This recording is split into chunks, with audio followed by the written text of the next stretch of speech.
Alhamdulillahirabbil alamin. Arrahmanir rahim. Maliki yaumiddin. Iyyaka na'budu wa iyyaka nasta'in. Ihdinas siratal mustaqim. Siratal ladzina an'amta 'alaihim ghairil maghdubi 'alaihim waladdallin. Amin. Bismillahirrahmanirrahim. Raditu billahi rabban wa bil islami dinan wa bi Muhammadin nabiyya wa rasulah. Rabbi zidni ilma warzuqni ilma. Rabbi shrah li sadri wa yassir li amri wahlul 'uqdatam min lisani yafqahu qawli. Bismillahirrahmanirrahim. Baik, pada kesempatan ini saya ingin sekedar menyampaikan bagaimana cara kita menerima pesan atau petunjuk ataupun bisa kita sebut hidayah dari Allah Subhanahu wa taala ya. Jadi kebanyakan kita itu manusia itu tipikalnya itu cuman mau menerima pesan ataupun petuah dari orang yang kita anggap pintar, kita anggap ustaz, kita anggap lebih tua dan lain sebagainya ya. Padahal kalau sebenarnya itu bukan hal yang mutlak benarnya. Jadi hidayah Allah itu karena bisa datang dari siapa saja, dari mana saja, kapan saja. Jadi ketika kita membatasi, oh kita harus taat pada ustaz kita gitu ya, dia yang lebih pintar dari kita, itu sebenarnya kita menolak, bisa jadi kita menolak hidayah dari Allah Subhanahu wa taala seperti itu.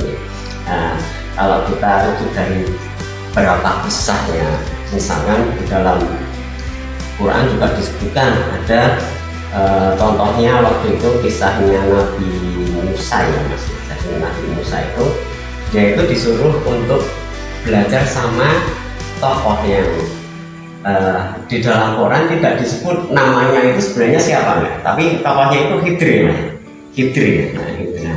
Khidr ini dia makhluk Allah, hamba Allah yang diberi petunjuk khusus dari Allah. Kalau kita biasanya dia itu mendapatkan ilmu laduni gitu ya. Laduni. Jadi nggak semua makhluk Allah diberi hal seperti itu ya.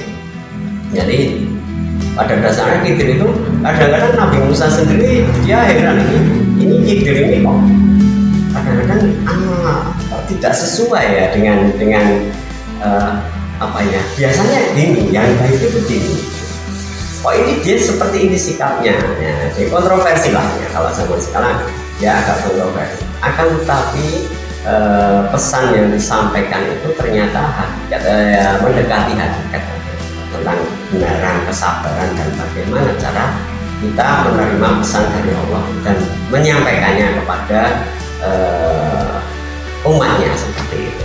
Nah, dari sini Al-Quran saja sudah menyampaikan seperti itu.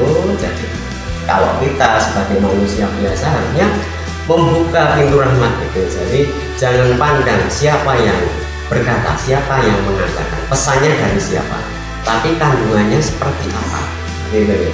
Kandungannya seperti apa. Biarpun saya mendapatkan pesan dari seorang maklar misalnya, seorang preman, atau bahkan ya binatang, seekor binatang pun juga bisa jadi menjadi media untuk pesan yang akan disampaikan Allah kepada kita.